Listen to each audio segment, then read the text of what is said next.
A well-regulated militia, being necessary to the security of a free state, the right of the people to keep and bear arms shall not be infringed.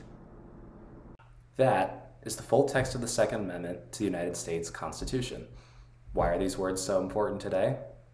Today, Governor Newsom signed 15 new gun control laws. California has outperformed the rest of the nation because of our gun safety laws. I love the United States, and I love the United States Constitution. I am truly humbled by the prospect of serving on the Supreme Court. California's gun laws are in extreme danger following the confirmation of Amy Coney Barrett's United States Supreme Court. Her replacing Ruth Bader Ginsburg represents a massive ideological shift to the right. Let me show you why. Prior to Ginsburg's death, there were 5 Republican-appointed justices and 4 Democratic-appointed justices. With Barrett, the Republicans now have a firm 6-3 majority. For gun cases, the court actually broke down a different way.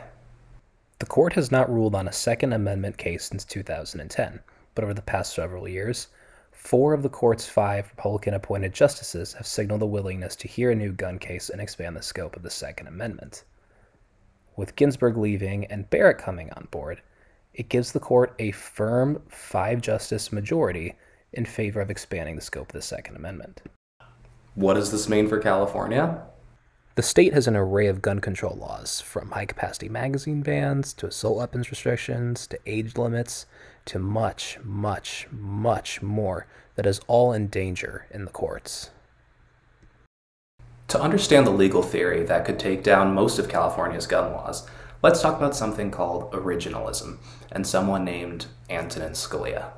I clerked for Justice Scalia more than 20 years ago, but the lessons I learned still resonate. His judicial philosophy is mine too. A judge must apply the law as written. Justice Barrett's mentor, the late Justice Antonin Scalia, subscribed to a judicial philosophy called originalism, or the belief that the Constitution should be interpreted in accordance to its original public meaning.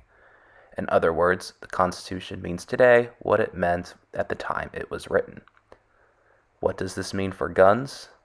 Scalia wrote the majority opinion in the 2008 landmark case District of Columbia v. Heller, which is the first time the Supreme Court ruled that the Second Amendment contains an individual right to self-defense by way of firearm. To understand Heller and what it means for California's gun control laws, let's go back to the text of the Second Amendment.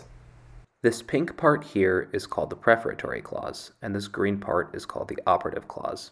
In Heller, Scalia ruled that the prefatory clause, which talks about gun owning in the context of a militia, does not limit the operative clause, which is about a general right to keep and bear arms outside a militia. In Heller, Justice Scalia writes, reading the Second Amendment as protecting only the right to keep and bear arms in an organized militia therefore fits poorly with the operative clause's description of the holder of that right as the people. We start, therefore, with a strong presumption that the Second Amendment right is exercised individually and belongs to all Americans.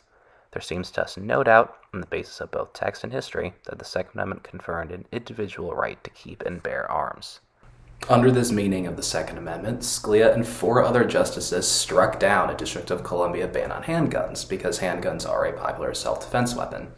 Barrett was asked about Heller during her confirmation hearings. Heller leaves room for gun regulations, and that's why there has been a lot of litigation in the lower courts, which makes me constrained not to comment on the limits of it. But Heller does not make a right absolute, says so in the opinion. One regulation we know Barrett does not believe Heller allows for is banning nonviolent felons from owning guns.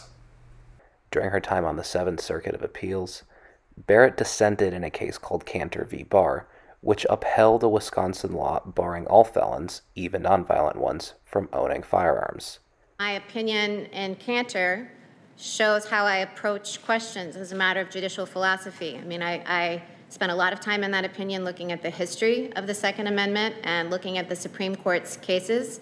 And so the way in which I would approach the review of gun regulation is in that same way, to look very carefully at the text, to look carefully at what the original meaning was. Most legal experts agree it's only a matter of time before the court takes another gun control case and expands the scope of the Second Amendment.